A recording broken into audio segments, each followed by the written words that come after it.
सो मैंने बहुत पहले, जब मेरा यह चैनल करीब करीब नया था, तब मैंने सोलो लेवलिंग का 5 एपिसोड्स बनाया था। सो अभी मैं कोशिश करूंगा कि उसके बाद से कंटिन्यू करूं। ये वाला एपिसोड थोड़ा सा बड़ा होगा क्योंकि इस एपिसोड में मैं एक ही साथ 5 चैप्टर्स को एक्सप्लेन करने वाला हूं।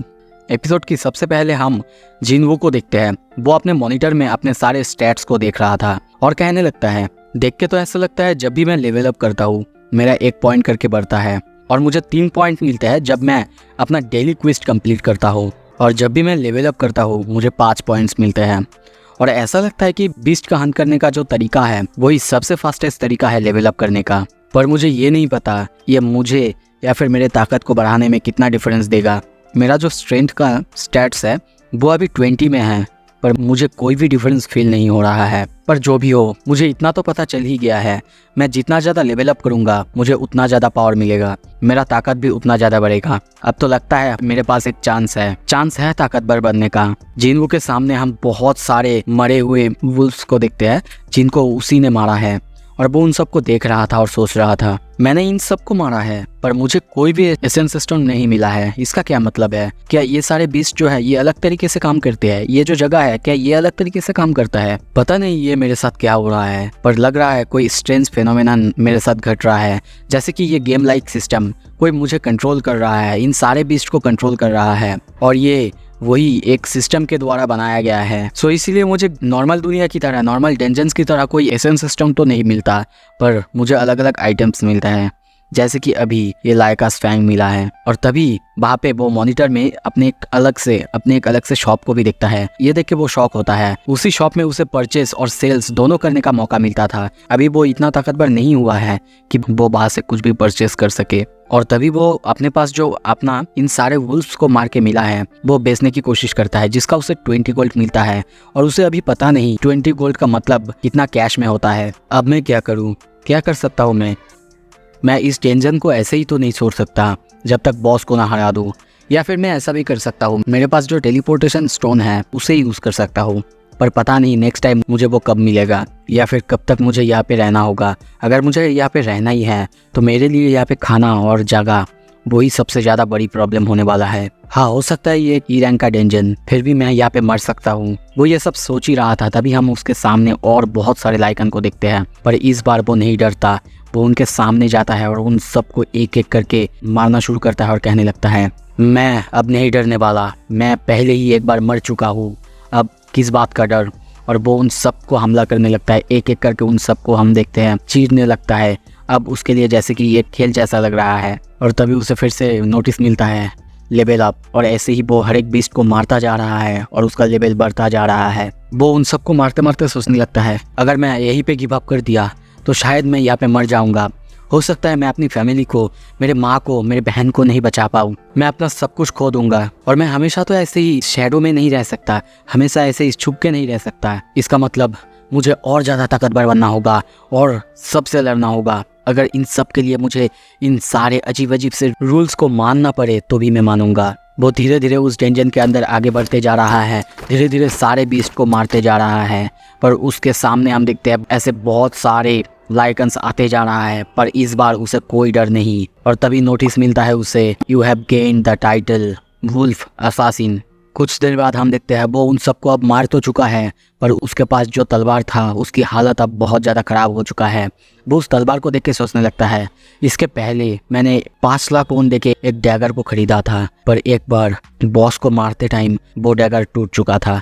भले ही वहाँ पे मुझे रिवॉर्ड में ई रैंक का 3 एसेंस स्टोन मिला, पर वो इतना ज़्यादा वर्थ इट नहीं था, इसीलिए उसके बाद से मैं कभी भी अपने लिए हथियार नहीं खरीदता हूँ। भले ही मुझे हाथों से लड़ना पड़े, भले ही मुझे लड़ने में और ज़्यादा मुश्किल हो, फिर भी वो सामने देखता है। उसके सामने आसपास हम बहुत सारे लाइकन्स को देखते हैं, चारों तरफ बस खून और खून। तभी इन्वेंट्री में दिखाया जाता है, उसके इन्वेंटरी में अभी 34 वुल्फ का फैंग्स है, 2 डैगर हैं और एक ट्रैवलर्स क्लॉक और एक टेलीपोर्टेशन स्टोन है। टेलीपोर्टेशन स्टोन को हाथ में लेके वो बस सोचने लगता है, क्या हो गया, क्या मैं अब वापस जाऊँ, क्या करूँ मैं, क्या कर सकता हूँ मैं, मुझे नहीं पता दूसरा मौका मुझे फिर मिलेगा कि नहीं, मेरे ताकत को बढ़ाने का मौका फिर से मुझे मिलेगा कि नहीं। अगर मैं टेलीपोर्टेशन स्टोन का यूज़ करूँ, क्या ये जो डंजन है ये डिसअपियर हो जाएगा, या फिर इसके अंदर का जो डीमंस है वो सब बाहर असली दुनिया में आएंगे, या फिर क्या ऐसा हो सकता है ये जो डंजन, ये सारे बीस्ट ये किसी का बनाया हुआ हो पता नहीं, पर मुझे ऐसा लग रहा है कोई अननोन बीइंग मुझे कंट्रोल कर रहा है। ऐसा लग रहा है मैं किसी का खिलौना हूँ। क्या मैं आगे जाऊँ या फिर क्या मैं रिट्रीट कर लूँ? क्या करूँ मैं? और ये सब सोचते सोचते हम देखते हैं तभी वो टेलीपोर्टेशन स्टोन को अंदर रख देता है और आगे बढ़ने लगता है और अंदर जाने लगता है। तभी देखते हैं फिर से उसके सामने और सारे लाइकन्स और सबको मारने लगता है। धीरे धीरे ऐसे ही लेवल अप करने लगता है और सोचने लगता है हर बार धीरे धीरे जब मैं लेवल अप कर रहा हूँ इन सारे मैजिक पीस से लड़ना मेरे लिए और ज़्यादा आसान हो रहा है। आई डेफिनेटली फील मैं और ज़्यादा स्ट्रांग हो रहा हूँ। पर पता नहीं ये डेंजन ये नॉर्मल तरह का डेंजन नहीं लग रहा है। इसके अंदर का जो कीचड़ है ये भी नॉर्मल तरह का डेमंस, नॉर्मल तरह का मैजिक बीस्ट नहीं लग रहा है। ऐसा लगता है जैसे कि मैं कोई गेम खेल रहा हूँ। वहाँ पे एक तरह का पैटर्न होता है और यहाँ पे भी वैसा ही है। जैसे कि जो बंदर्स की तरह दिखने वाले बीस्ट होते हैं वो हमेशा ऊपर से हमला करते हैं। दूसरी तरफ जो कैट्स और अलग तरह का जीव ऐसा ही जीव होते हैं वो आसपास राइट और लेफ्ट से हमला करते हैं। ये सब सोचते हुए वो ऊपर नीचे हर तरफ से आने वाले हर एक मैजिक बीस्ट को हमला कर रहा है और हम भी धीरे धीरे देख रहे हैं कि उसकी जो आँख है वो ग्लो करना शुरू करता है। वो अब ताकतवर हो रहा है। तभी वो एक लाइकन को मारता है और उसके ऊपर देखता है जो लिखा हुआ था स्टील फैंग लाइकन। ये देख के वो सोचने लगता है ये लेवल, हर एक मैजिक बीस्ट का लेवल का जो कलर होता है उनका कलर चेंज होता है और वो ये दिखाता है कि वो कितना ज़्यादा ताकतवर है। मतलब अगर कोई भी बीस्ट का लेवल रेड होता है मतलब वो तुमसे बहुत ज़्यादा ताकतवर, और अगर कोई भी बीस्ट का लेवल ऑरेंज होता है तो वो तुम्हारे जैसा स्ट्रॉन्ग, और अगर सिर्फ वाइट होता है तो तुमसे बहुत ज़्यादा कमज़ोर होंगे। ये सारे लाइकन्स पहले तो इनके ऊपर का लेवल ऑरेंज था पर अभी वाइट है। मतलब मैं उनसे अब ज़्यादा स्ट्रॉन्ग हो चुका हूँ, मेरा ये जो करंट लेवल है। पर पता नहीं, तभी वो नीचे की तरफ देखता है और सोचने लगता है मेरे ये जो करंट लेवल है इस लेवल के अंदर क्या मैं इस नीचे का बीस्ट को हरा पाऊँगा? क्या इतना काफ़ी होगा? पता नहीं क्यों पर मुझे गुज़बाम्स आ रहे हैं। मेरा जो सेंस स्टैट्स है वो इंक्रीज़ हो चुका है, इसीलिए मुझे पता चल रहा है जो अंदर है वो एक मॉन्स्टर है। तभी वो तलवार को देखते हुए कहता है मेरा तलवार, मुझे पता है ये और नहीं कर पाएगा, ये और नहीं सह पाएगा। धीरे धीरे वो आगे बढ़ने लगता है, सीढ़ी से नीचे उतर के और ज़्यादा अंदर जाने लगता है। आसपास की सारी जगह को देख के वो सोचने लगता है क्या सच में ये हैपजोंग स्टेशन है? और तभी उसके सामने कुछ आता है, बहुत ज़्यादा स्पीड से उसके ऊपर हमला करता है। वो किसी तरीके से उस हमले को रोकता है पर वो हमला उसे बहुत ज़्यादा दूर एक दीवार पे जाके मारता है। और तभी वो अपने तलवार की तरफ देखता है और चौंक जाता है। उसकी तलवार अब पूरी तरह से टूट चुका था और उसके सामने एक हम बहुत बड़े से स्नेक बीस्ट को देखते हैं जिसका नाम था किंग ऑफ स्वाम्प ब्लू फैंग्ड काकासा। पर उसके ऊपर का जो लेवल था वो अभी भी ऑरेंज था। ये देख के जिन्हों को विश्वास ही नहीं हो रहा था कि ये ऑरेंज ये कैसे हो सकता है, ये मॉन्स्टर इतना ज़्यादा ताकतवर है। फिर भी पर अब उसके पास कोई रास्ता नहीं था। वो तैयार होता है लड़ने के लिए और तभी अपने टूटा हुआ तलवार का ग्रिप बहुत ही ज़्यादा मजबूती से पकड़ता है। जिन्हों के सामने हम स्नेक को देखते हैं, ये स्नेक इतना बड़ा था, जिन्हों उसके सामने एक चींटी की तरह था। वो उस स्नेक को देख के सोचने लगता है स्वॉर्ड इसके शेल को नहीं तोड़ सकता और सिंपली कोई नॉर्मल पंच या फिर अलग अटैक भी इसके ऊपर नहीं लगता है कि काम करेगा। वो ये सब सोच ही रहा था कि तभी वो स्नेक उस पर अटैक कर देता है। वो किसी तरीके से उस स्नेक को डॉज करने की कोशिश करता है और सोचने लगता है ये बीस्ट ये खुद के स्पीड और बॉडी वेट से अटैक कर रहा है, मुझे इसके डिफेंस को ही तोड़ना होगा। पर मैं कैसे करूं? क्या मैं इतने ज़्यादा मजबूत शेल्स के अंदर से उसको हार्म कर पाऊंगा? स्नेक को देखते हैं वो उस पर हमला करे जा रहा है। जिन वो कोशिश कर रहा है हर बार जब वो आ रहा है अपने उस टूटा हुआ तलवार से उसको थोड़ा सा हमला करे, उसको थोड़ा सा डैमेज पहुंचाए, पर उस स्नेक को कुछ भी नहीं हो रहा था। वो लिटरली जिन्हों को बहुत ही आसानी से ओवरपावर कर रहा था। जिन्हों की हालत अब बहुत ज़्यादा ख़राब है, वो बहुत ज़्यादा टायर्ड भी हो चुका है। तभी वो कहता है मुझे लगा था मैं अभी थोड़ा सा स्ट्रांग हो चुका हूँ पर इतना इनफ नहीं है, पर मुझे कितना और ज़्यादा स्ट्रांग होना पड़ेगा इसे मारने के लिए, कितना और ज़्यादा स्ट्रांग होना पड़ेगा मेरे पास्ट को ओवरकम करने के लिए। और तभी धीरे धीरे वो अपने सारे पास्ट के बारे में सोचता है, सोचने लगता है कि उसे सब द वीकेस्ट हंटर कहते थे, उसकी बात को कोई परवाह नहीं करते थे, उसका सब मजाक उड़ाते थे। यही सब सोचते हुए वो उस स्नेक से लड़ रहा है और तभी काइंड ऑफ इरिटेट और गुस्सा होकर वो कहता है हो सकता है मैं वीक हूँ, इसीलिए मुझे बहुत निकनेम मिला है। मैं बहुत ज़्यादा शर्मिंदा हूँ कि मैं वीक हूँ। ओवरवेलमिंग पावर ही है जो कि दूसरों को तुम्हारे सामने झुका सकता है। नो मैटर कितने अलग अलग तरह का स्ट्रेंथ तुम्हारे पास है, सब कोई हेल्पलेस हो जाएगा जब कोई और ज़्यादा पावरफुल, सबसे ज़्यादा पावरफुल उनके सामने आ जाएगा। लोग मुझे बहुत ही नीची नज़रों से देखते हैं क्योंकि मैं वीक हूँ। हाँ, लोग कहते हैं मेरे पास इंटेलिजेंस है, विजडम है, पर पावर के सामने ये सब कुछ भी नहीं। जब किसी का पावर के साथ सामना होता है तो इजीली कोई भी तुम्हें बिट्रे करेगा और इसीलिए मुझे स्ट्रॉन्ग बनना ही पड़ेगा। मैं इतना दूर अब आ चुका हूँ क्योंकि मैं स्ट्रॉन्ग बनना चाहता था और मैं बनूंगा। जिनवू का हालत देखते हैं बहुत ज़्यादा ख़राब है। उसकी हाथ शेक कर रहा है, वो लिटरली उठ नहीं पा रहा है। उसकी बॉडी बहुत ज़्यादा एग्जॉस्टेड है, पर उसके दिमाग में एक ही चीज़ है, आई मस्ट बिकम स्ट्रॉन्गर। अब उसकी बॉडी ग्लो करने लगता है और तभी हम देखते हैं वो अब स्नेक पर धीरे धीरे हमला करने की कोशिश कर रहा है वो उसे ओवरकम करने की। और तभी वो उसी स्टैचू के बारे में सोचता है। स्टैचू ऑफ गॉड के सामने तुम कुछ भी नहीं हो। जो डर उस दिन मैंने फील किया था, अब उस डर के बारे में सोच के तुम्हें देख के मुझे बिल्कुल डर नहीं लगता। अब वो उसके ऊपर हमला कर रहा है, वो उसके स्किन को चीरने की कोशिश कर रहा है। उसके आँखों के साइड में से जो हिस्सा जाता है वहाँ से उसको अटैक कर रहा है। वो स्नेक भी कम नहीं है, वो भी जिनवू के ऊपर बहुत ही खतरनाक बार कर रहा है, कोशिश कर रहा है कि वो उसे किसी तरह मारे। पर तभी देखते हैं जिनवू उसकी गर्दन के साइड को पकड़ लेता है और वहाँ पे बहुत ही जोर से अपने उंगलियों से दबाने लगता है। उस स्नेक को बहुत ज़्यादा प्रॉब्लम हो रहा था। जिनवू सोचने लगता है मैंने अपना सब कुछ स्ट्रेंथ का स्टैट में दे दिया है, इतना तो अब मेरे पास स्ट्रेंथ होना चाहिए कि मैं इसे मार सकूं। और तभी और ज़ोर से वो स्नेक को दबाने लगता है।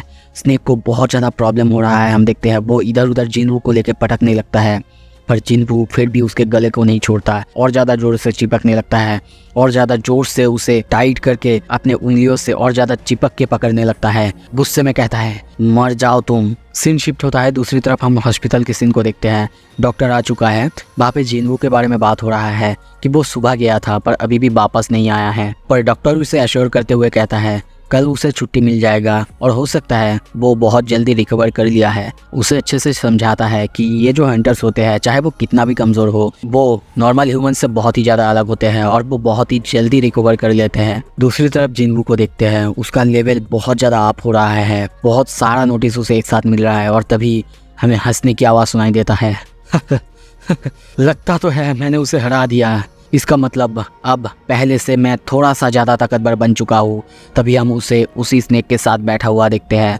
वो स्नेक अब मर चुका है और तभी उसे नोटिस मिलता है तुमने काकासा को हरा दिया है। और हराने के बाद उसे और 2 आइटम मिलते हैं, जैसे कि काकासा का वेनम फैंग, एक डैगर जिसका डिफ़िकल्टी लेवल C है और दूसरी तरफ है एक पॉइजन। इन सब का अलग अलग ताकत होता है। जैसे कि ये डैगर है दोस्तों, ये डैगर का इफेक्ट बहुत ही अच्छा होता है। इससे अगर किसी को हिट किया जाएगा वो पैरालाइज हो जाएगा और जब तक उसका खून पड़ेगा हर एक बार उसका 1% जो हेल्थ है वो घटता जाएगा। जो पॉइजन आइटम है उसका भी अलग तरह का ताकत है। उस स्नेक को हराने के बाद वो अपने कपड़े और तलवार के बारे में सोचने लगता है मेरा बॉडी अब बहुत ज़्यादा कमज़ोर हो चुका है, मैं कुछ भी महसूस नहीं कर पा रहा हूँ, बहुत थक गया हूँ। पर बदले में किम की स्वॉर्ड से भी बहुत अच्छा डैगर मिला है। और तभी उसे एक नोटिस मिलता है तुमने बॉस को हरा दिया है, अब ये जो डेंजन है ये अपने ओरिजिनल स्टेट में आ जाएगा। और तभी धीरे धीरे हम देखते हैं वो डेंजन पूरी तरह से गायब होने लगता है, जैसे कि गेम में होता है। जिनवू कहता है क्या ये ख़त्म हो गया? तभी हम देखते हैं धीरे धीरे वो बाहर जा रहा है।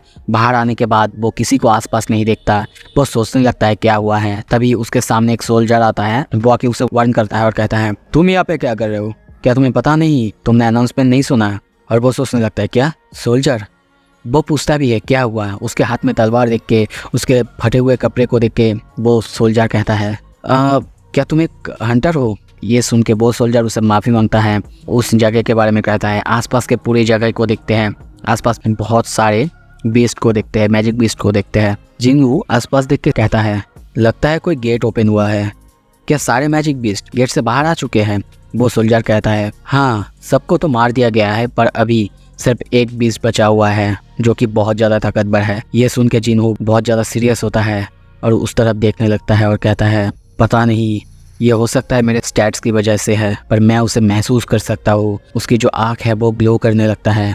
और दूसरी तरफ सीन शिफ्ट होता है, हम देखते हैं एक बहुत ही खतरनाक बीस्ट को आसपास बहुत सारे हंटर्स हैं, वो सब उनसे लड़ रहे होते हैं। हीलर्स कोशिश कर रहे होते हैं हील करने की, पर उस मॉन्स्टर को, उस बीस्ट को कुछ भी नहीं हो रहा है। तभी हमें भीड़ के अंदर जिनवू को दिखाया जाता है। वो ये सब दूर से देख रहा था। हमें यहाँ पे बताया जाता है जो ये सारे हंटर्स हैं, ये लो रैंक के हंटर्स हैं, जैसे कि ई और डी रैंक के हंटर्स हैं। इनको लास्ट मोमेंट पे बुलाया गया और इसीलिए ये इस बीस्ट के साथ अकेला मुकाबला नहीं कर पा रहे हैं। जिनवू भी ये सुन के कहता है, क्या 2 डी रैंक्स और 1 बी रैंक, इसका क्या मतलब है? तभी एक लेडी हंटर को देखते हैं, वो पीछे देखते हुए कहती है, हे क्या कर रहे हो तुम, मुझे हील करो। और तभी हम जूही को देखते हैं, तुम एक बी रैंक का हंटर हो ना, जल्दी जल्दी हील करो। उसकी बात सुन के जूही किसी तरह कोशिश करती है उसे हील करने की, पर उसे वही डेंजन की बात जब स्टैचू ऑफ गॉड ने हमला किया था और वो कांपने लगती है। जिनवू दूर से ये सब देख रहा था और सोचने लगता है, 1 हफ्ता हो चुका है फिर भी वो खुद को संभाल नहीं पाई। हाँ, मैं समझ सकता हूँ, क्योंकि मैं भी तो आई मस्ट ओवरकम दिस। और वो लड़ने के लिए रेडी होता है और उस बॉस की तरफ एम करते हुए कहता है, ये जो बॉस है लगता तो है ये डी रैंक का है, पता नहीं, पर जिससे मैं लड़के आया हूँ उससे तो कमज़ोर ही लग रहा है। और तभी देखते हैं वो उस अपने टूटे हुए तलवार को बहुत ही ज़्यादा स्पीड में मॉन्स्टर की तरफ फेंकते हैं। दूसरी तरफ सारे हंटर्स लड़ रहे होते हैं पर उनका अटैक्स किसी भी काम नहीं आ रहे हैं। तभी हम देखते हैं उस मॉन्स्टर को कुछ होता है, वो मॉन्स्टर इंस्टेंटली कोलैप्स कर जाता है, उसके बॉडी के टुकड़े टुकड़े हो जाता है।